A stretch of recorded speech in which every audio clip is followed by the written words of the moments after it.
Good morning, नमस्कार। मैं doctor Akshay Jain हूँ। मैं विशेष जुपिटर हॉस्पिटल में स्पाइन सर्जन हूँ। पिछले 12 साल से मैं as a spine surgeon practice कर रहा हूँ।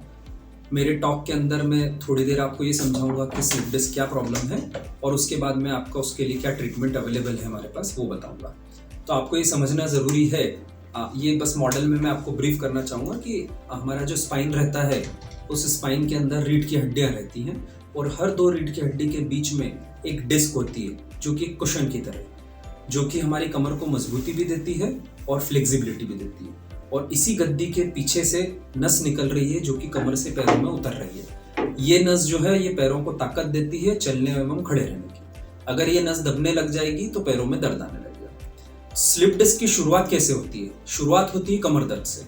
ये गद्दियां एक मिडिल एज के अंदर कमजोर होना स्टार्ट हो जाती हैं।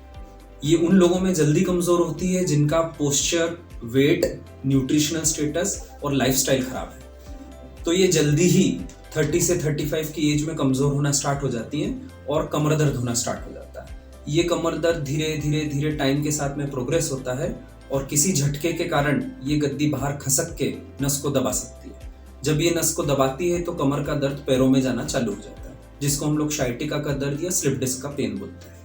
ये दर्द जो है ये समय के साथ में बढ़ता जाता है, खड़े रहने और चलने में समस्या बढ़ती जाती है और धीरे धीरे ये पैरालिसिस में कन्वर्ट हो सकता है। साथ साथ में यूरिन एवं मोशन का कंट्रोल जा सकता है। तो हम ऐसा क्या करें कि जिससे हम इस लेवल तक, इस प्रॉब्लम की गंभीरता तक ना पहुंचे? तो जब हमारी कमर दर्द की शुरुआत होती है तभी अगर हमने संभाल लिया तो ये बेस्ट ट्रीटमेंट होगा। हम लोग बोलते हैं स्लिप डिस्क का treatment, prevention is best treatment.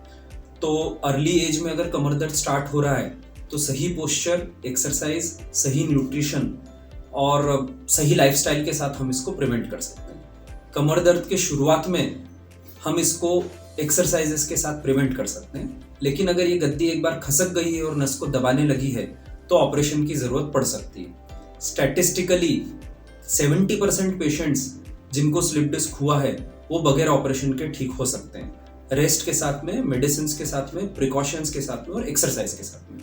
केवल 30% पेशेंट्स हैं जिनको एक्चुअली ऑपरेशन की जरूरत पड़ती है। ऑपरेशन की टेक्निक्स 10 साल में बहुत चेंज हो गई हैं। अब हम लोग minimally invasive surgery, endoscopic surgery, microscopic surgery, fusion surgery ये सभी करते हैं। ये सर्जरीज और अच्छी टेक्निक्स के कारण अब इसका रिजल्ट जो है वो ऑलमोस्ट 100% के बराबर है। सर्जरी का महत्व तभी है जब वो नसें पूरी तरीके से काम कर रही हों, इसलिए स्लिप डिस्क का ऑपरेशन सही समय पे कराना बहुत इंपॉर्टेंट है। एक बार पैरालिसिस हो गया, एक बार यूरिन मोशन का कंट्रोल चला गया तो ऑपरेशन का रिजल्ट जो है उतना सक्सेसफुल नहीं होगा जितना कि इनिशियल स्टेजेस में हो सकता है। तो कोशिश करें कि अपनी लाइफस्टाइल को आप इम्प्रूव करके रखें ताकि आपकी ये जो कमर दर्द है ये स्लिप डिस्क में ना कन्वर्ट हो। अगर स्लिप डिस्क हो भी जाता है तो हम उसको सर्जिकली पूरी तरीके से ठीक कर सकते हैं। Thank you very much.